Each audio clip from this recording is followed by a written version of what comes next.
Pernahkah kamu merasa jadi orang yang paling sering gagal, merasa selalu tertinggal saat teman-temanmu melesat maju? Kalau iya, kamu harus dengar cerita ini. Cerita tentang Dharma Prasetya, seorang lelaki dari desa kecil di Jawa Tengah yang hidupnya dipenuhi penolakan. Ironisnya, bertahun-tahun kemudian, ia justru dikenal sebagai orang yang paling paham cara membantu ribuan orang mewujudkan mimpi mereka. Di masa mudanya, impian Dharma cuma satu, Amerika. Baginya, Amerika bukan sekadar negara, tapi simbol harga diri baru, tempat untuk memulai segalanya dari nol. Ayahnya seorang petani, dan ibunya harus berutang sampai menanggung malu hanya agar Dharma bisa ikut ujian masuk perguruan tinggi. Tapi apa hasilnya? Gagal. Sekali, dua kali. Di percobaan ketiga, ibunya sampai berlutut di hadapan kerabat, meminjam uang dengan wajah yang menahan pedih. Saat itulah Dharma sadar.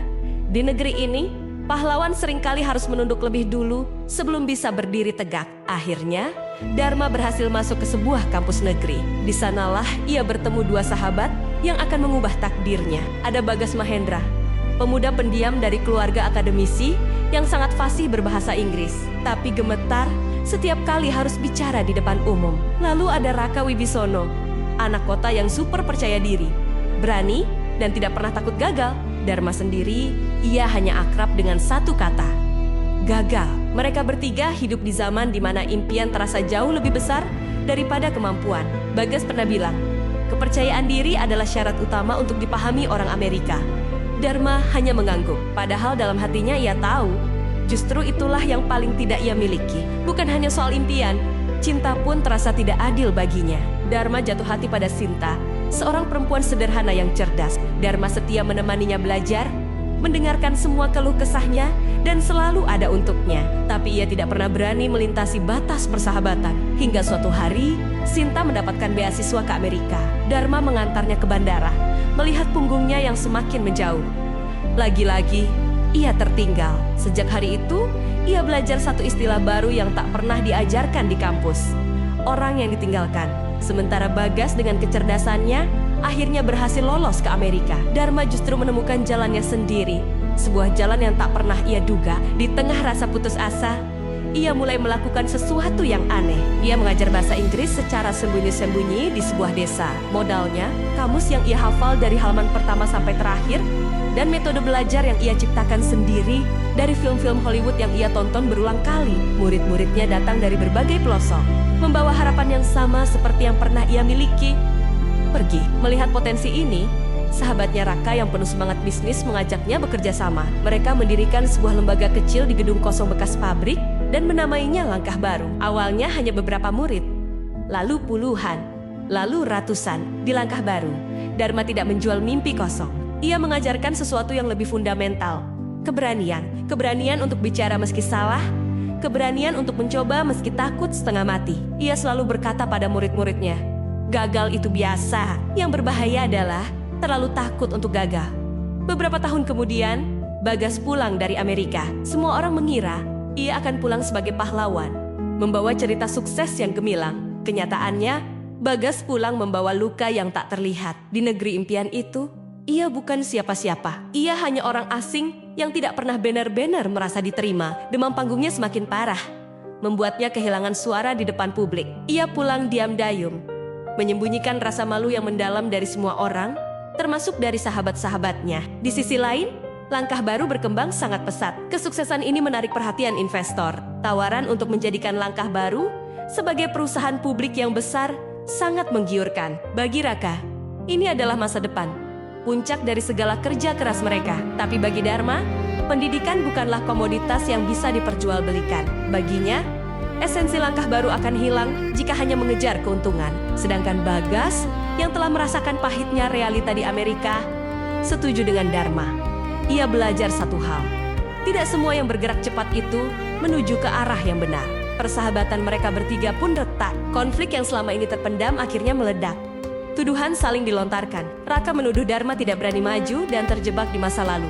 Dharma menuduh Raka lupa pada niat awal mereka. Bagas, yang masih terluka, dituduh sebagai pengecut yang takut mengambil risiko. Mereka saling melukai, bukan dengan kata-kata kasar, tapi dengan kebenaran-kebenaran pahit yang selama ini mereka simpan rapat-rapat. Puncaknya datang ketika Langkah Baru terancam ditutup karena masalah hukum dan tekanan publik yang diciptakan oleh perselisihan mereka. Di tengah krisis, di hadapan ratusan murid yang cemas akan masa depan mereka, Dharma berdiri di atas panggung, tanpa teks, tanpa persiapan. Dengan suara yang sedikit bergetar namun tegas, ia berkata, "Aku tidak pandai bermimpi. Aku tidak tahu bagaimana cara meraih bintang. Aku hanya tahu satu hal dengan sangat baik. Bagaimana rasanya gagal?" Ia berhenti sejenak, menatap wajah-wajah penuh harapan di depannya. Dan justru karena itu, lanjutnya, "Aku tahu satu hal yang pasti. Orang yang menyerah tidak akan pernah gagal. Karena ia sudah gagal sejak awal, ia memutuskan untuk menyerah." Hari itu, Dharma tidak berbicara tentang Amerika atau cara mendapatkan visa. Ia berbicara tentang hidup, tentang keberanian untuk masuk ke dalam air meski terasa dingin, tentang keharusan untuk tetap bergerak maju.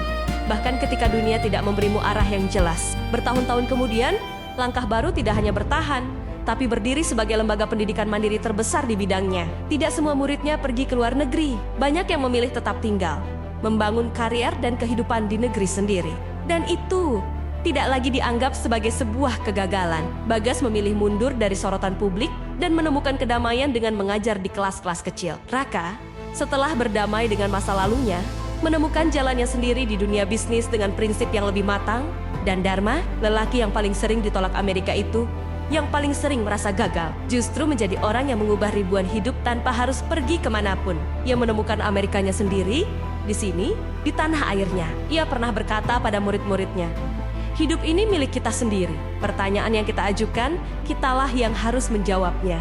Dan di tengah dunia yang terus berubah, bendera semangat yang ia kibarkan tidak pernah jatuh. Cerita Dharma mengajarkan kita bahwa jalan menuju sukses tidak selalu lurus. Terkadang, penolakan terbesar dalam hidup justru sedang mengarahkan kita ke takdir kita yang sebenarnya. Jadi, jika kamu merasa gagal hari ini, ingatlah Dharma. Mungkin kamu tidak tertinggal, kamu hanya sedang diarahkan ke jalan yang berbeda, jalan yang diciptakan khusus untukmu.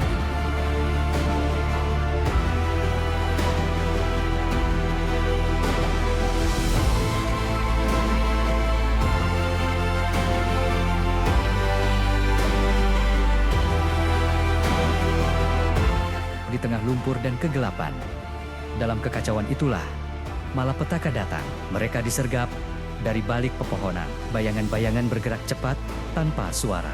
Barang-barang berharga dirampas dalam sekejap, dan yang lebih buruk, Arya ditangkap. Perlawanannya sil-sial di hadapan jumlah musuh yang jauh lebih banyak. Harapan rombongan itu padam seketika. Kabar penangkapan Arya menyebar secepat api di padang kering, akhirnya sampai ke telinga Adipati Pranata, penguasa tiran di wilayah utara.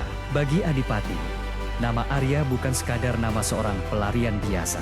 Arya adalah simbol perlawanan yang mulai tumbuh di antara rakyat.